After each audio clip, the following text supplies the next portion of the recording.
জয় বাংলা। আজকে সভার সঞ্চালক দাদা অনুমতি নিয়ে আমি দু চার কথা বলছি। উপস্থিত আছেন সোহাইশেদপুর অঞ্চল তৃণমূল কংগ্রেসের বলিষ্ঠ নেতা এবং দেগঙ্গা পঞ্চায়েত সমিতির বিদ্যুৎ দপ্তরের কর্মাধ্যক্ষ আমার প্রিয় মুকুলদা, অত্যন্ত সুবক্তা। দাদার কাছ থেকে অনুপ্রেরণা পেয়ে দু চার কথা বলতে শিখেছি। আমি আপনাদের কাছে বলতে এসেছি যে আপনারা এই শেরপুর এলাকার মানুষ, দেগঙ্গার মানুষ 2024 সালের লোকসভা নির্বাচনে আপনারা প্রমাণ করে দিয়েছেন যে দেগঙ্গার মানুষ সিপিএম এর কাছে আত্মসমর্পণ করে না, বিজেপির কাছে আত্মসমর্পণ করে না, আইএসএফ এর কাছে আত্মসমর্পণ করে না। এটা আপনারা 2024 এর লোকসভা নির্বাচনে প্রমাণ করে দিয়ে এসেছেন যে দেগঙ্গার মানুষ বুক চিতিয়ে লড়তে জানে, গলা উঁচিয়ে বলতে জানে, মাথা উঁচু করে চলতে জানে।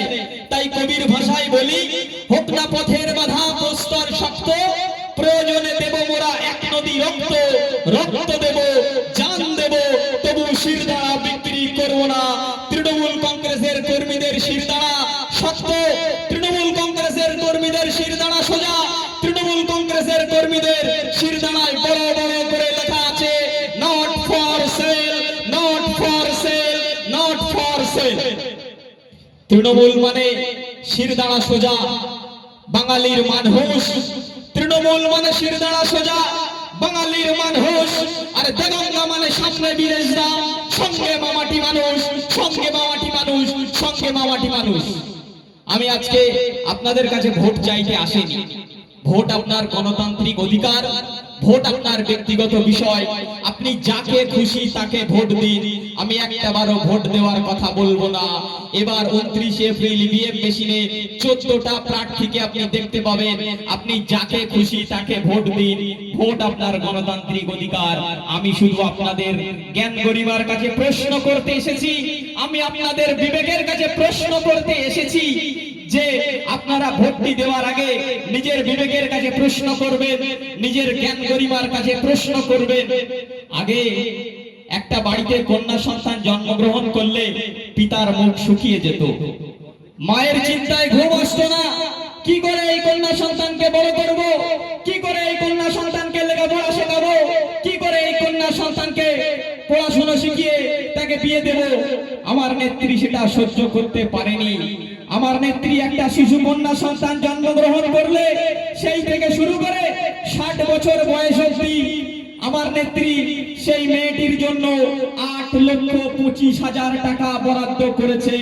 আপনারা হয়তো শুনে অবাক হচ্ছেন, আপনারা হয়তো ভাবছেন ছেলেটা পাগল হয়ে গেছে। না দাদা ভাই, না ভাই জানেরা, আমার বক্তব্য যারা শুনতে পাচ্ছেন তারা খাতা কলম নিয়ে বসুন। আমার ভাই জানেরা, আমার বক্তব্য যারা শুনতে পাচ্ছেন, বিজেপির দাদা ভাইরা খাতা কলম নিয়ে বসুন। আমার বক্তব্য যারা শুনতে পাচ্ছেন কমরেড বন্ধুরা, তারা খাতা কলম নিয়ে বসুন। আমি এক এক করে হিসাব দিয়ে বুঝিয়ে দিচ্ছি আমার নেত্রী মমতা ব্যানার্জি কি করে একটা মেয়ের জন্য 60 বছর বয়স অবধি 8,25,000 টাকা বরাদ্দ করেছে। খাতা কলম নিয়ে পরপর হিসাব করতে বসুন।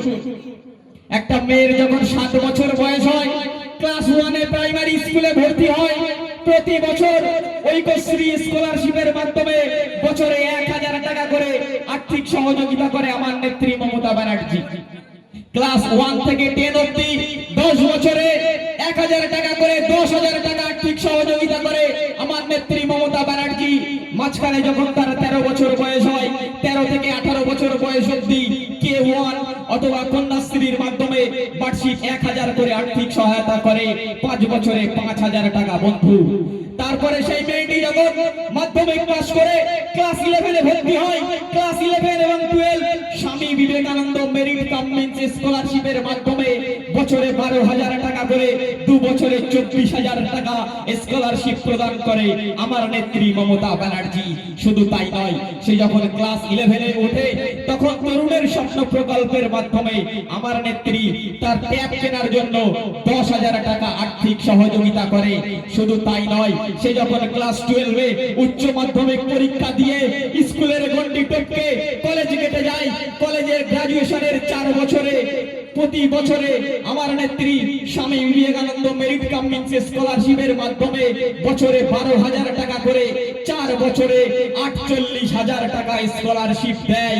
শুধু তাই নয়, তারপরে সে যখন গ্রাজুয়েশন পাস করে, মাস্টার ডিগ্রি করে, মাস্টার ডিগ্রির ফার্স্ট ইয়ার এবং সেকেন্ড ইয়ার 2 বছরে Swami Vivekananda merit cum means স্কলারশিপের মাধ্যমে 24,000 টাকা করে 48,000 টাকা দেয় স্কলারশিপ আমার নেত্রী মমতা ব্যানার্জি।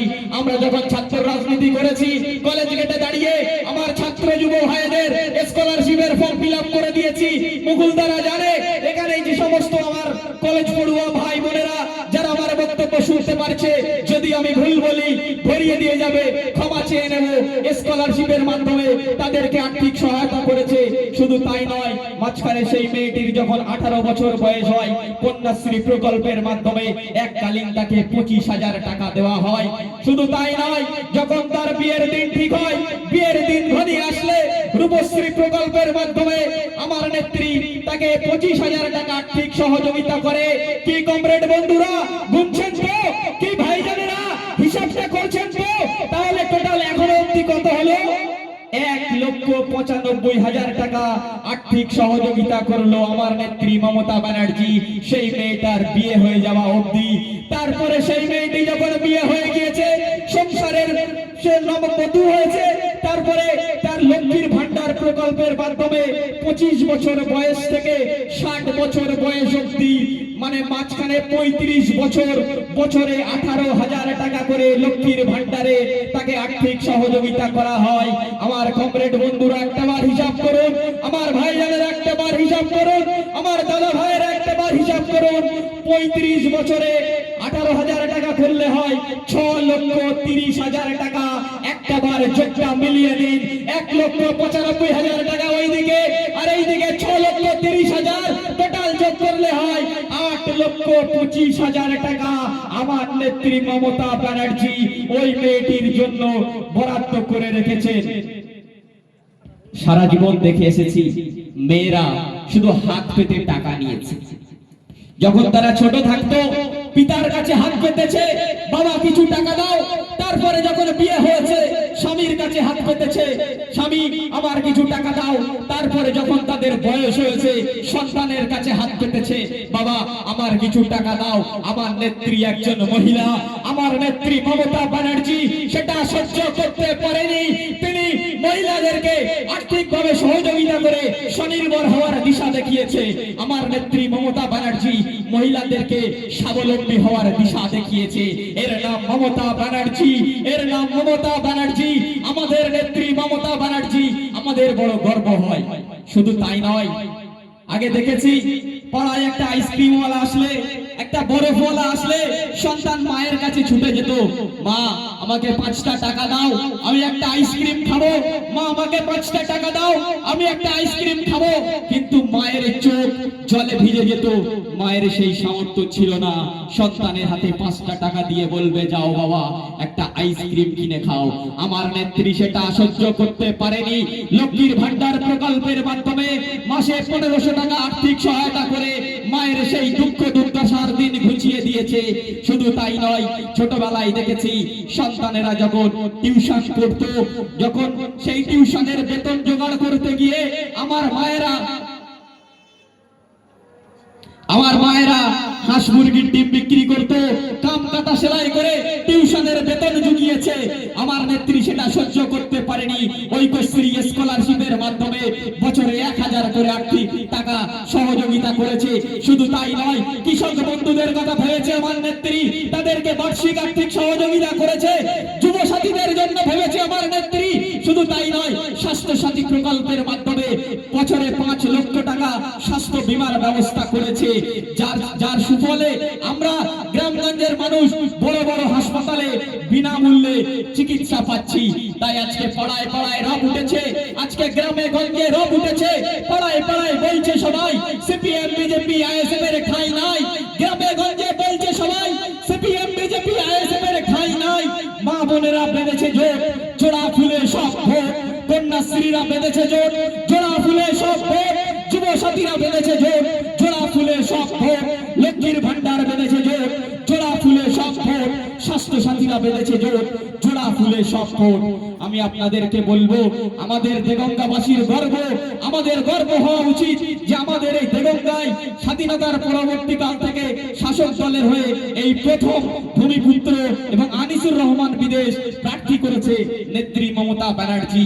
এবং আমাদের বিদেশদা আনিসুর রহমান তিনি অঙ্গীকার করেছে যে আপনারা যদি আমাকে দোয়া আশীর্বাদ করে বিধায়ক করে পাঠান, আমি এই দেগঙ্গার মানুষের জন্য 10 অঙ্গীকার করলাম, আমি এই 5 বছরের মধ্যে এই 10টা অঙ্গীকার বাস্তবে রূপদান করব। তার মধ্যে সর্বপ্রথম রেখেছে আমাদের বিশ্বনাথপুর গ্রামীণ হসপিটালকে মাল্টি স্পেশালিটি হসপিটাল তৈরি করবে। এই বিশ্বনাথপুর গ্রামীণ হসপিটালে আমার প্রসূতি মায়েদের জন্য প্রসূতি বিভাগ চালু করবে। তার সুফলে আমার গর্ভবতী মায়েদেরকে রাত দুপুরে বারাসাত হসপিটালে নিয়ে ছুটতে হবে না, আর্জি করে নিয়ে ছুটতে হবে না। গর্ভবতী মায়ের চিকিৎসা বিশ্বনাথপুর গ্রামীণ হসপিটালে হবে। আমার কিডনিতে অসুস্থ যে সমস্ত দাদা ভাইরা আছে তারা জানে তাদেরকে নিয়মিত ডায়ালিসিস করতে নিয়ে যেতে হয়। বারাসাতে আর্জি করে তাদেরকে আর ডায়ালিসিস করতে বারাসাতে আর্জি করে ছুটতে হবে না। কার্তিকপুরে বিনামূল্যে ডায়ালিসিস ইউনিটের ব্যবস্থা করবে এবং কার্তিকপুরে আইসিইউ এর মাধ্যমে রোগীদের পরিষেবা দেবে আনিসুর রহমান বিদেশদা।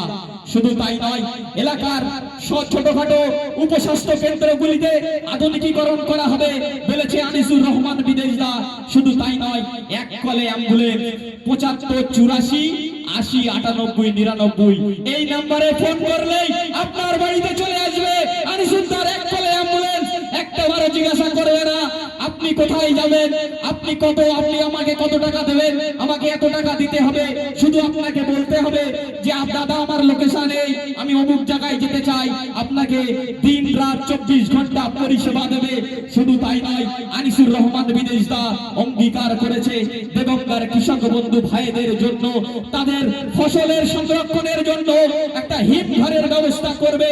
শুধু তাই নয়, আপনারা জানেন আনিসুর রহমান বিদেশদা একজন শিক্ষা জগতের মানুষ।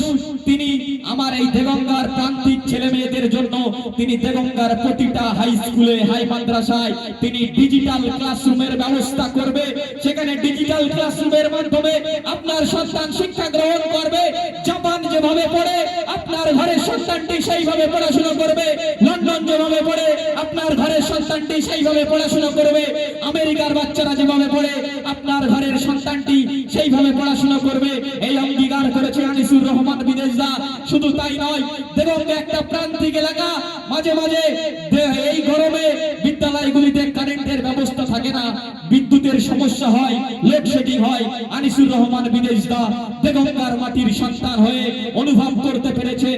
তিনি অঙ্গীকার করেছেন প্রত্যেকটা বিদ্যালয়ে বিকল্প বিদ্যুতের ব্যবস্থা করবে, সেটা সোলারের মাধ্যমে হোক, সেটা জেনারেটরের মাধ্যমে হোক।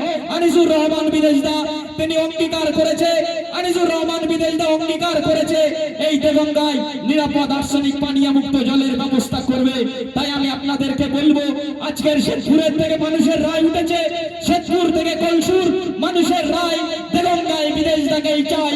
দেগঙ্গার 8 থেকে 80 মানুষের রায় দেগঙ্গায় বিদেশদাকেই চাই।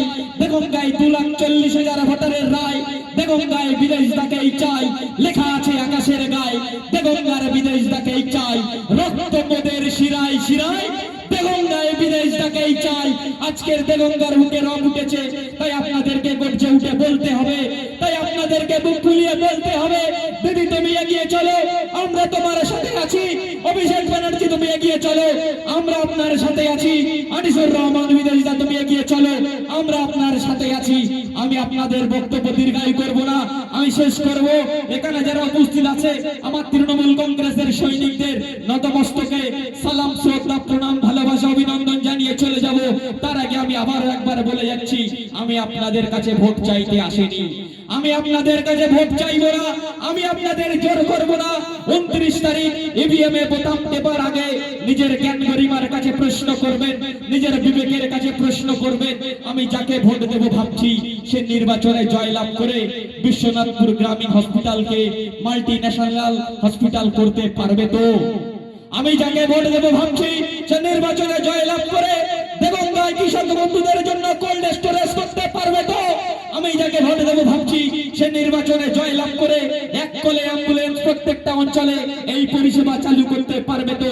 আপনার জ্ঞান গরিমার কাছে প্রশ্ন রাখলাম, আপনার বিবেকের কাছে প্রশ্ন রাখলাম। আমি যাকে ভোট দেবো ভাবছি সে ভোটে জিতে সেই বিধায়ক তহবিলের মাসে 1,81,21,000 টাকা দেগঙ্গার আর্থিক দুস্থ মেধাবী ছাত্রছাত্রীদের শিক্ষার স্বার্থে খরচ করতে পারবে তো? আমি আপনাদের জ্ঞান গরিমার কাছে প্রশ্ন রেখে যাচ্ছি, আমি আপনাদের বিবেকের কাছে প্রশ্ন রেখে যাচ্ছি। আমার বিজেপির বন্ধুরা, আমার আইএসএফ এর বন্ধুরা, আপনারা যখন আপনাদের প্রার্থীকে ভোট দেবেন বলে চিন্তা ভাবনা করেছেন, বোতামটা টেপার আগে একবার নিজের বিবেকের কাছে প্রশ্ন করবেন, আপনি যাকে ভোট দেবেন ভাবছেন সে এই দেগঙ্গাকে মানে গড়ে তুলতে, মডেল বিধানসভা গড়ে তুলতে পারবে তো? এই প্রশ্ন আমি আপনাদের কাছে রেখে যাচ্ছি। তারপরে আপনাকে যাকে মনে হবে আপনি তাকে ভোট দেবেন। ভোট আপনার গণতান্ত্রিক অধিকার, ভোট আপনার ব্যক্তিগত বিষয়। ইভিএম এ 14টা প্রার্থীর নাম দেখতে পাবেন, যাকে খুশি তাকে ভোট দেবেন। কিন্তু আমি আসিফ ইকবাল একজন বুথ কর্মী, একজন সমাজ সচেতন নাগরিক হিসেবে আমি মনস্তাপ করেছি আমার ভোট মমতা ব্যানার্জির পক্ষে, আমার ভোট উন্নয়নের পক্ষে, আমার ভোট আনিসুর রহমান বিদেশের পক্ষে, আমার ভোট দেগঙ্গার মানুষের উন্নয়নের পক্ষে। তাই আমি সবশেষে বলে যাই, দিদিমণির সৈনিক মোরা, সঙ্গী মোদের জনতা, দিদিমণির সৈনিক মোরা, সঙ্গী মোদের জনতা। তাই আকাশ বাতাস কাঁপিয়ে বলো, এবারে জিতবে বিদেশ না, এবারে জিতবে বিদেশ না, এবারে জিতবে বিদেশ না। সকলে ভালো থাকুন, সুস্থ থাকুন, সকলের দোয়া আশীর্বাদ কামনা করি। 29 এপ্রিল সকাল সকাল ভোট দিন, নিজের ভোট নিজে দিন, সকলকে ভোট দিন। জয় বাংলা। মমতা ব্যানার্জি জিন্দাবাদ, অভিষেক ব্যানার্জি জিন্দাবাদ, আনিসুর রহমান বিদেশদা জিন্দাবাদ। অসংখ্য ধন্যবাদ আমার আসিফ ভাইকে ছাত্র জীবনে